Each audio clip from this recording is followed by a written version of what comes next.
नमस्कार, आप देख रहे हैं 4 पीएम बिहार और मैं हूं अभिषेक मिश्रा। वैशाली लोकसभा सीट की बात करेंगे। वैशाली लोकसभा सीट जिसको लेकर चर्चा हाल के दिनों में तेज हो गई है और ये चर्चा इसलिए तेज हो गई है कि देश के गृह मंत्री अमित शाह बिहार के मुजफ्फरपुर के दौरे पर आए। मुजफ्फरपुर की पैताही मैदान में उन्होंने रैली को संबोधित किया और मुजफ्फरपुर से सटा हुआ इलाका है वैशाली। मुजफ्फरपुर लोकसभा सीट, वैशाली लोकसभा सीट अगल बगल है और वैशाली लोकसभा सीट के बारे में ये बात कही जा रही है कि भारतीय जनता पार्टी के रडार पर ये सीट है। बीजेपी वैशाली लोकसभा सीट पर चुनाव लड़ना चाहती है और इसलिए लड़ना चाहती है कि ये उन सीटों में से है जिन सीटों पर बीजेपी ने या तो चुनाव जीता नहीं है या बीजेपी ने चुनाव लड़ा नहीं है हाल के कई लोकसभा चुनाव में कई वर्षों से। लेकिन भारतीय जनता पार्टी अगर इस सीट पर चुनाव नहीं लड़ती है तो क्या होगा, लड़ती है तो क्या होगा, इस पर हम बात करेंगे। और सबसे दिलचस्प मामला जो वैशाली लोकसभा सीट को है लेकर है, वो मामला ये है कि वैशाली लोकसभा सीट की जो लड़ाई है, बाहुबली वर्सेस बाहुबली भी हो सकती है। यानी कि दो बाहुबलियों की लड़ाई वैशाली लोकसभा सीट पर देखने को मिल सकती है। वैशाली लोकसभा सीट में कई खेल भी देखने को मिल सकते हैं और उस बाहुबली की भी बात करेंगे जिसने लालू प्रसाद यादव की पार्टी के सबसे कद्दावर नेता को हराया था 2014 के लोकसभा चुनाव में और एक बार फिर उनकी घर वापसी होने जा रही है। तो एक बाहुबली वो हैं और दूसरे बाहुबली वो हैं जिनकी नीतीश कुमार से आजकल खूब बन रही है। नीतीश कुमार जिनको अपना दोस्त बता रहे हैं या नीतीश कुमार ये बताने की कोशिश कर रहे हैं, जताने की कोशिश कर रहे हैं कि हम आपके शुभचिंतक हैं। तो वो दो बाहुबली कौन है? एक है आनंद मोहन, जिनकी नीतीश कुमार से इन दिनों करीबी खूब बढ़ी है और आनंद मोहन की अगर रिहाई हुई है तो इसका क्रेडिट भी नीतीश कुमार को ही दिया जाता है कि नीतीश कुमार ने एक फैसला लिया जिसकी वजह से आनंद मोहन की रिहाई का रास्ता साफ हो गया। दूसरी तरफ ये दूसरे बाहुबली हैं, वो रामा सिंह हैं।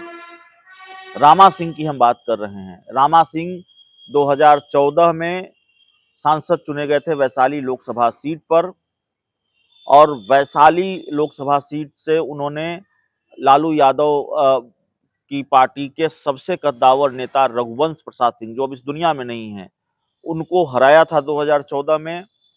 रामा सिंह और रघुवंश प्रसाद सिंह की सियासी दुश्मनी भी बहुत चर्चा में रही है बिहार की राजनीति में। और जब रामा सिंह की वापसी की चर्चा थी आरजेडी में, तो रघुवंश प्रसाद सिंह ने मुखालफत कर दी थी, खुला विरोध कर दिया था और रामा सिंह की एंट्री आरजेडी में नहीं हो पाई थी। हालांकि रामा सिंह एलजेपी आरजेडी होते रहे हैं, आते जाते रहे हैं, लेकिन लोक जनशक्ति पार्टी की अगर बात करें, चिराग पासवान की पार्टी की बात करें, तो रामा सिंह उस पार्टी के बड़े रसूखदार चेहरा रहे हैं, लंबे वक्त तक उस पार्टी में रहे हैं और 2014 का लोकसभा चुनाव उन्होंने लोजपा के टिकट पर ही जीता था। रामविलास पासवान से भी बड़े अच्छे रिश्ते रहे हैं। चिराग पासवान से रिश्ते थोड़े तल्ख हुए तो वो उन्होंने अलग राह ली और इन दिनों शक्ति प्रदर्शन की तैयारी में है। रामा विचार मंच के नाम से उन्होंने एक प्लेटफॉर्म तैयार किया है और एक रैली वगैरह भी वो करने जा रहे हैं, ऐसी जानकारी निकल कर सामने आ रही है। अब सवाल यह है कि हम आनंद मोहन की बात कर चुके हैं, हम रामा सिंह की बात कर रहे हैं, वैशाली सीट पर बाहुबली वर्सेज बाहुबली कैसे होगा? आनंद मोहन तो चुनाव लड़ नहीं सकते। देखिए 1994 में वैशाली लोकसभा सीट से सांसद चुनी गई थी आनंद मोहन की पत्नी लवली आनंद और लवली आनंद के बारे में ये चर्चा तेज है कि वो आरजेडी के टिकट पर वैशाली लोकसभा सीट से चुनाव लड़ सकती हैं। अब एक सवाल यह भी है कि हाल में मनोज झा ने एक बयान दिया संसद में, ठाकुरों को लेकर एक कविता सुनाई जिसको लेकर गर्माहट इतनी बढ़ी, आनंद मोहन और लालू यादव के रिश्तों में भी तल्खी आई है। वैसे में कितनी संभावना है कि हाजीपुर लोकसभा, माफ कीजिएगा, वैशाली लोकसभा सीट से आरजेडी या लालू यादव लवली आनंद को चुनाव लड़ाएंगे।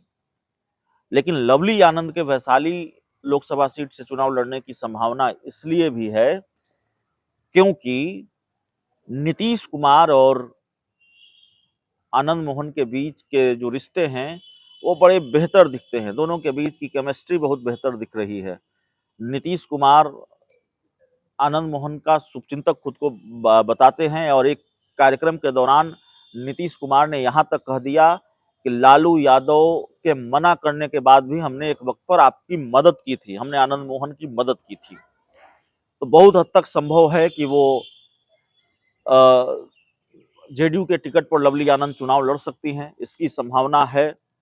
ये होगा नहीं होगा, लालू यादव की नाराजगी अगर खत्म हुई, चुनाव में अभी वक्त है, आखिरी वक्त में अगर लालू यादव मान गए या आगे चलकर मान गए लालू यादव, तेजस्वी यादव, क्योंकि आरजेडी के विधायक भी हैं उनके बेटे चेतन आनंद, तो दूरियां अगर मिटी तो आरजेडी के टिकट पर भी लवली आनंद चुनाव लड़ सकती हैं। तो एक मामला ये है। तो लवली आनंद चुनाव लड़ेंगी तो जाहिर तौर पर आनंद मोहन ही मैदान में होंगे।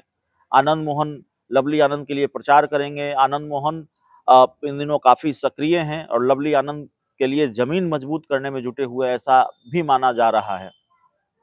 तो लवली आनंद और रामा सिंह के बीच अगर मुकाबला होगा, दूसरी तरफ रामा सिंह की घर वापसी की तैयारी है। रामा सिंह एक बार फिर एलजेपी में शामिल हो सकते हैं, चिराग पासवान की पार्टी में शामिल हो सकते हैं और चिराग की पार्टी से वैशाली लोकसभा सीट पर चुनाव लड़ सकते हैं, दावा ठोक सकते हैं। अगर ये सीट चिराग पासवान के खाते में आई तब, क्योंकि हमने आपको पहले ही बताया कि बीजेपी इस सीट पर लड़ने का मन बना रही है, क्योंकि बीजेपी उन सीटों पर नजर बनाए हुए है जिन सीटों पर वो कभी नहीं लड़ी या सहयोगियों को देती रही है। तो ऐसी कई सीटों पर बीजेपी चुनाव इस बार लड़ना चाहती है। तो कुल मिलाकर बात यह है कि रामा सिंह जो पहले भी लोजपा के सांसद रहे हैं, चिराग पासवान की तल्खी की वजह से वो लोजपा से अलग हो गए थे, उनकी लोजपा में वापसी होने जा रही है, ऐसी खबर है। एक बयान भी रामा सिंह ने हाल में दिया है, एक इंटरव्यू के दौरान लोकसभा चुनाव लड़ने की भी बात कही है और संकेत भी दिए हैं कि चिराग पासवान की पार्टी में उनकी वापसी होने जा रही है। तो अगर ये होता है, लोजपा में अगर उनकी वापसी होती है, तो फिर जाहिर तौर पर रामा सिंह लोकसभा का चुनाव लड़ना चाहेंगे। वैशाली सीट से वो बड़े मजबूत दावेदार हैं। और दूसरी तरफ लवली आनंद हैं जो जेडीयू के टिकट पर या आरजेडी के टिकट पर वैशाली लोकसभा सीट से चुनाव लड़ सकती हैं। रामा सिंह और लवली आनंद दोनों ऐसे उम्मीदवार होंगे जो वैशाली से सांसद रहे हैं। 1994 में लवली आनंद रही हैं, 2014 में रामा सिंह रहे हैं।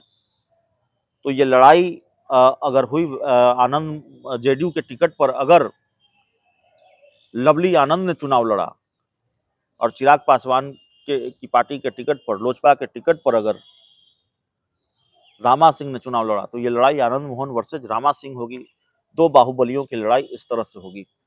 अब सवाल यह है कि वीणा देवी का क्या होगा, क्योंकि उनकी चर्चा भी जरूरी है। जब हम वैशाली लोकसभा सीट की बात कर रहे हैं तो वीणा देवी का क्या होगा, वीणा देवी का क्या पत्ता साफ हो गया है?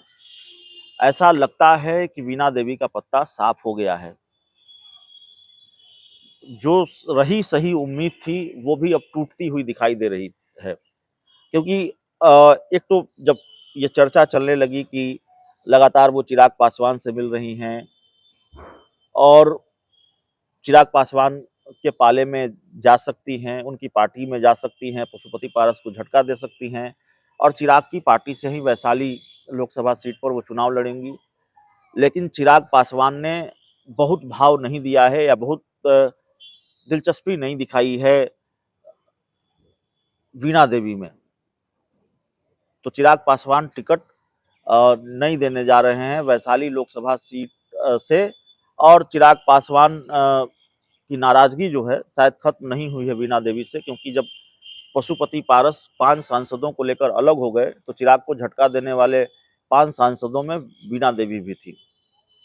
दूसरी तरफ ये उम्मीद थी कि चूंकि वीणा देवी के पति दिनेश सिंह जेडीयू के एमएलसी हैं, तो कहीं जेडीयू में बात बन जाए। जेडीयू के टिकट पर चुनाव लड़ सकती हैं वीणा देवी।